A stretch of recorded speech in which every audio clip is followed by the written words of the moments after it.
So you want to do your homework first then? You want to do your homework first? Yeah. All right, yeah? Yes. Okay. So right now, we're doing fractions. Kevin Arnold is only in the 4th grade and dreams of becoming a math teacher and scientist. His grandmother, who's helping her son raise him, wants to make it reality. That's kind of mumbo jumbo. You know, Grandma don't like that. Here, fix that up. Go take care of that. Debra Arnold says the obstacles are stacked against her grandson because of where they live in Southeast D.C., where she sees a lot of crime and poverty. So when it comes to school, Miss Arnold doesn't play around. And I'm not strict.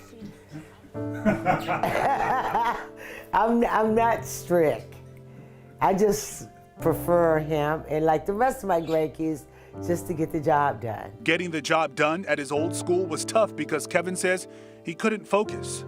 I was always getting picked on. Everybody was like keep bullying me. My 2nd grade teacher, she didn't really do much. With 3rd grade, it was like 4 teachers that left the school. What room is this? This is your room that has the kid that wants to learn to read and write, and read and write, and read and write, and multiply, subtract, divide, and build a better tomorrow. Debra transferred Kevin to this startup school for black and brown boys. Statesmen College Preparatory Academy opened in Southeast in the fall of 2018 and went viral when 80 black men showed up to welcome the boys on day 1. Boys in Washington, D.C., in our nation's capital, where resources are better than they are in other places, we're struggling more than they were in other places where I'd worked where there were considerably less resources. Shawn HARDNETT is one of the founders of this public charter school and promised to change the way young men of color are educated in D.C.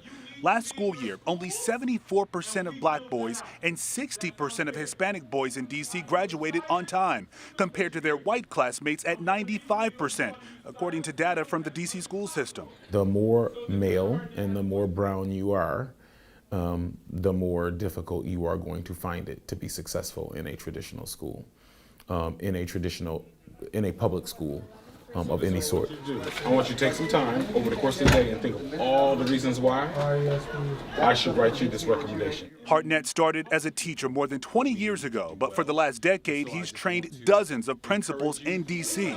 He says many schools and programs are reaching students too late. If they get to 6th grade and a couple of things that happen to adolescents at 11, 12, 13 are already locked in, and you're doing much more work to turn that around.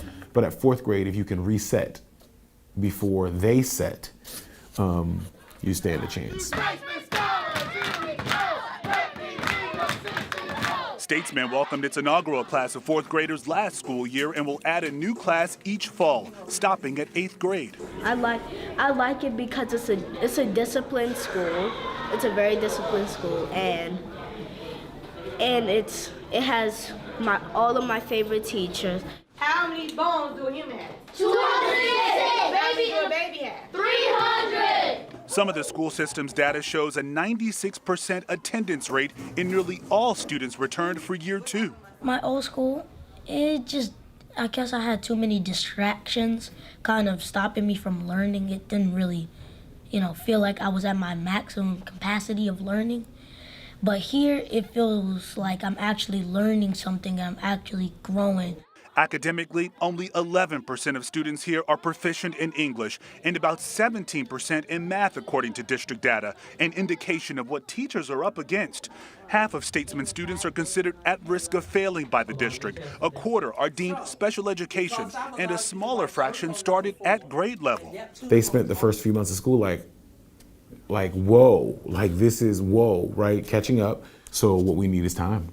We need time and concentration, focus like crazy. On student achievement and their attitude toward learning, the crew of teachers say they're focused on giving the boys a different message than what some might be getting outside of school. Coming up, anything that they do, they're bad, right? They pick up a pencil, oh, they're bad, look at them, they're bad, right? And so they grow up conceiving that notion of, oh, I'm bad. Here, they're treated like royalty, really. They will be awarded with the king of the day. That means they get a crown and they get to wear it from the moment they get it in my class to the end of the day to the next day of class. So basically they get to be the king of their cohort for 24 hours. These young men are smothered in attention and support, including free uniforms, shoes, supplies, and backpacks. And teachers work to keep them dialed in outside the classroom with camp when school's not in session. I think the saddest part will be when we hit 8th grade and it's over. I think that'll be the saddest part for me. The school does have its critics. The ACLU says the rationale behind sex-segregated academic programs is bad for kids. These programs are often based on questionable science about how girls' and boys' brains develop and on disturbing gender stereotypes. HARDNETT says some have also questioned a public school focused on black and brown boys. This is a public school. I accept every single person. If a white boy comes to the school, he will be extremely well taken care of. We have not segregated, right? Like, we have not segregated our schools. Society has done a fine job of that. At the end of the day, Ms. Arnold says this appears to be the right answer. She points to Kevin's progress in the classroom and the biggest change of all, his level of confidence. And believe me, he has it now. He has it now.